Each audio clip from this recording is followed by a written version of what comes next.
Nabi baca 3 serangkai ni, iaitu Qul huwallahu ahad, Qul a'udzu birabbil falaq, Qul a'udzu birabbin nas. 3 ni 3 beradik yang Nabi selalu baca banyak tempat. Antara Nabi baca 3 ni ialah lepas tiap-tiap kali semayang fardu. Kita tak buat dah benda ni. Sebahagian orang ya, jarang-jarang. Termasuk masjid. Hak tu imam rasmi ni, dia pun tak buat sunnah ni. Kenapa membunuh sunnah Nabi? Tu jawatan kamu. Tengoklah benda apa sunnah Nabi. Tengok apa zikir Nabi baca, Nabi buat lepas semayang fardu. Jelas. Semua hadis sahih. 3 qul antara Nabi buat lepas semayang tiap-tiap fardu. Nabi akan buat 3 qul. Yang kedua, Nabi akan baca 3 qul juga sebelum Nabi tidur. Nombor 3, Nabi amal 3 qul ni bila?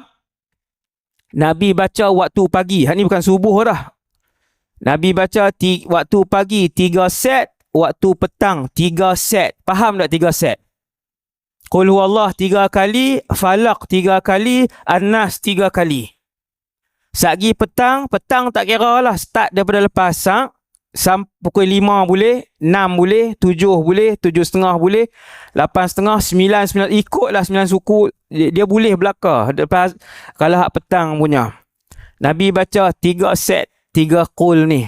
Ni pun bergantung kepada takat mana kasih dan pandang Allah kepada kita semua. Jadi boleh amal. Siapa yang amal, apa fadilat dia? Nabi sebut, dicukupkan segala suatu hajat kepada orang yang membacanya. Allah bagi cukup hajat dia.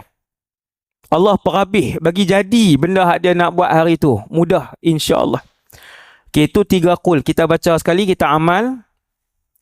Bismillahirrahmanirrahim. Qul huwallahu ahad, Allahus samad, lam yalid wa lam yulad, ولم يكن له كفوا أحد بسم الله الرحمن الرحيم قل أعوذ برب الفلق من شر ما خلق ومن شر غاسق إذا وقب ومن شر النفاثات في العقد ومن شر حاسد إذا حسد بسم الله الرحمن الرحيم قل أعوذ برب الناس ملك الناس إله الناس من شر الوسواس الخناس الذي يوسوس في صدور الناس من الجنة والناس.